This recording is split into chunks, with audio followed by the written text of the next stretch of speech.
পাশাপাশি আমাদের যে সমস্ত ছেলেমেয়েরা রাস্তায় নেমে এসেছিল, বুক পেতে দিয়ে বলেছিল, বুকের ভিতর তুমুল ঝড়, বুক পেতেছি গুলি কর। আমি তাদেরকে অন্তরের অন্তঃস্থল থেকে শ্রদ্ধা বিজড়িত, মায়া বিজড়িত অভিনন্দন জ্ঞাপন করছি। এই আন্দোলন পুরোভাগে নেতৃত্ব দিয়েছে আমাদের কলিজার টুকরা সন্তান সন্ততিরা। কিন্তু এই আন্দোলনে 1.5 মাসের কুলের শিশু থেকে শুরু করে 90 বছরের বৃদ্ধ বৃদ্ধা পর্যন্ত সামিল হয়েছিল। একজন মা ঢাকার রাজপথে তার 1.5 মাসের 25 শিশু কোলে নিয়ে হাজির হয়েছিলেন। সাংবাদিক বন্ধুরা তাকে প্রশ্ন করেছিল, মাগো আপনি 25 শিশু নিয়ে আপনি এখানে ঝুঁকির মুখে, গুলির মুখে কেন এসেছেন? তিনি পাল্টা প্রশ্ন ছুড়ে দিয়ে বলেছিলেন, সন্তান কি আমারই শুধু একটা, আর কোনো সন্তান রাস্তায় নেই?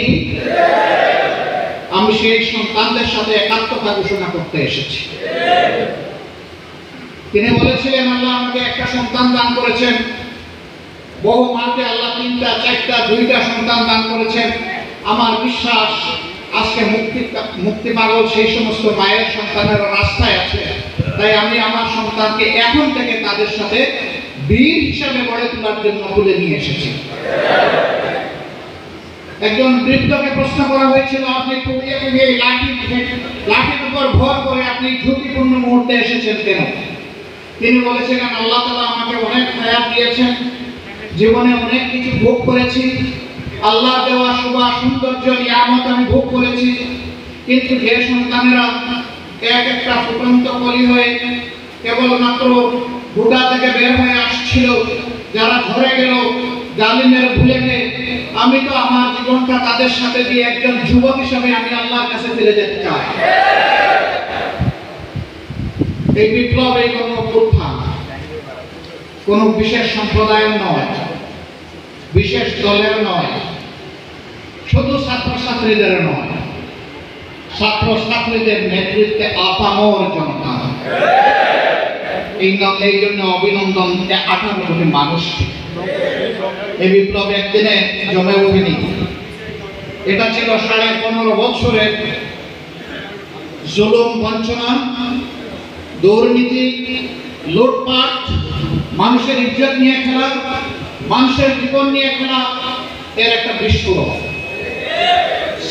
এই ছাত্রছাত্রীরা জাতিকে বদলানোর জন্য রাস্তায় নামেনি, তারা তাদের একটা ন্যায্য দাবি আদায়ের জন্য রাস্তায় নেমেছিল।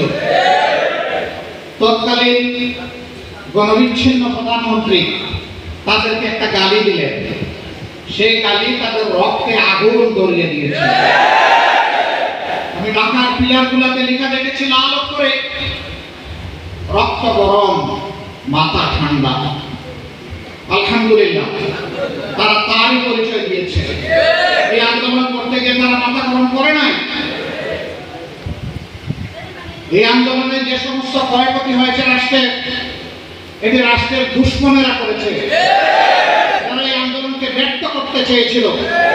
এইটাকে একটি উচ্ছৃঙ্খল জঙ্গি আন্দোলন হিসেবে যারা বিশ্বের বুকে অপমানিত করতেছিল, এটি তাদের কাজ, সেই দুর্বৃত্তদের কাজ।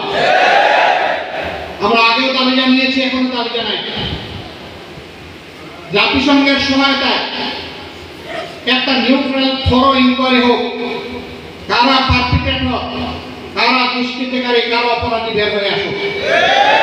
সেই ব্যক্তি আমি হলে আমি আমার শাস্তি দাবি করছি। কোন দুষ্কৃতিকারী যেন আড়াল হয়ে যেতে না পারে, রাষ্ট্রের সম্পদ ধ্বংস করে।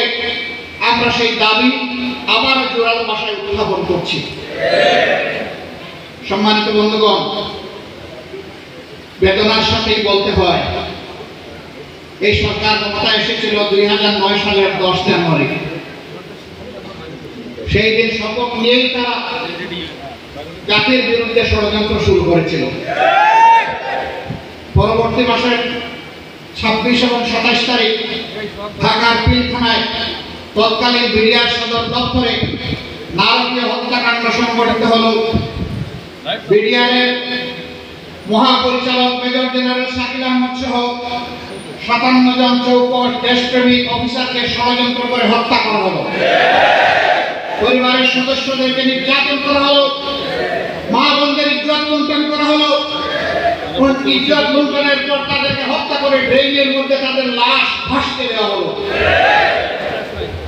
এরপরে সুইচ অফ করে বিজলি বাতি বন্ধ করে দিয়ে অন্ধকার আবহ সৃষ্টি করে খুনিদেরকে পালিয়ে দেওয়ার সুযোগ করে দেওয়া হলো। একটা সরকার, একটা রাষ্ট্র নাগরিকের নিরাপত্তা দেওয়ার অবশ্য কর্তব্য দায়িত্ব তারা পালন করবে। সেখানে এত বড় একটা দুর্ঘটনা, এত বড় একটা সর্বনাশ করার পরে কে সেদিন আধা ঘন্টা পর্যন্ত লাইট অফ করে রেখেছিল? কোন খুনিদেরকে এখান থেকে পালিয়ে যেতে দেওয়া হয়েছিল? যাতে অবশ্যই তা জানতে চায় এবং তা খুলাসা করতেই হবে। এক দিনে দুই বাকি সর্বনাশ, বিডিআরকে সর্বনাশ করা হয়েছে। তার নাম, ড্রেস, লোগো সব পরিবর্তন হয়ে গিয়েছে। তাদের মনোবল ভেঙে দেওয়া হয়েছে। আগে তাদের এখানে রাইফেলের লোকে যুক্ত, এখন চকিদারের লোগো জুড়ে। আগে নাম ছিল বিডিআর বাংলাদেশ রাইফেলস, এখন দেওয়া হয়েছে বর্ডার গার্ড বাংলাদেশ, অর্থাৎ সীমান্তের চৌকিদার। তাদেরকে একটা অফিসে নামিয়ে আনা হয়েছে। 15,000 মিডিয়ার সদস্যকে গ্রেফতার করে তাদের উপর নির্যাতন করা হয়েছে। অথচ আমি নিজে তার সাক্ষী, জেলখানায় যখন আমাদেরকে সেই সময় বন্দী করে নেওয়া হয়েছিল, আমি সেই খুনিদের দুই একজনকে দেখতে পেয়েছিলাম। আমি জিজ্ঞেস করেছিলাম, তোমরা বুকে হাত দিয়ে বলো তোমাদের কার কি দায়িত্ব? আপনাদের এই পাশের জেলার একজন, আমি নাম বলবো না, বিডিআর সদস্য, সে বলেছিল, স্যার আমি এই ষড়যন্ত্রে সম্পৃক্ত ছিলাম। আওয়ামী লীগ নেতা তুরাবের সমিল এবং তার বাসায় আমরা দফায় দফায় 22টা মিটিং করেছি এবং সেই মিটিং এর ফসল ছিল পিলখানার এই অভ্যুত্থান, এই গণহত্যা। প্রধানমন্ত্রী জামাই আজরে হত্যাকারীদের সাথে বসলেন রাষ্ট্রীয় অতিথি ভবনে, ডায়লগ করলেন, উন্নত মানের খাবার পরিবেশন করলেন।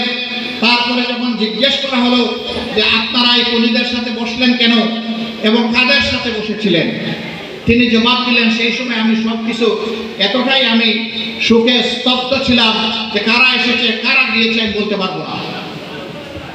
এটা রাষ্ট্রীয় অতিথি ভবন, হাজার হাজার ক্লোজ সার্কিট ক্যামেরা সেখানে ছিল। কারা কখন ঢুকলো, কারা কখন বের হলো, তার রেকর্ড কি সেখানে নেই? সম্মানিত বন্ধুগণ, সব কিছু রহস্যকরা। সেনাবাহিনী তারা নিজেদের একটা ইনকোয়ারি কমিটি করলো, সরকার তাতে হস্তক্ষেপ করলো। 3 দফা আমরা শুনেছি ওইটাকে সংশোধন করতে তাদেরকে বাধ্য করেছে। তারপরেও সেই রিপোর্টটা জনসম্মুখে আসতে দেয় নাই। ডাল মে কুছ কালা হ্যায়, যদি ফাঁসির রশি আমার গলে ঝুলে যায়, এই ভয়ে সব কিছুকে ছিপিয়াটা করে বন্ধ করে রাখা হয়েছিল। কেন তাদের উপরে আঘাতটা এসেছিল? এই কারণে যে দেশের সেনাবাহিনী দেশপ্রেমিক, তারা দেশের স্বার্থের ব্যাপারে কারোর সাথে আপোষ করবে না। সুতরাং তাদেরকে আপোষকামী দুর্বল বানানোর জন্য তাদের কোমরে আঘাত দেওয়া হয়েছিল।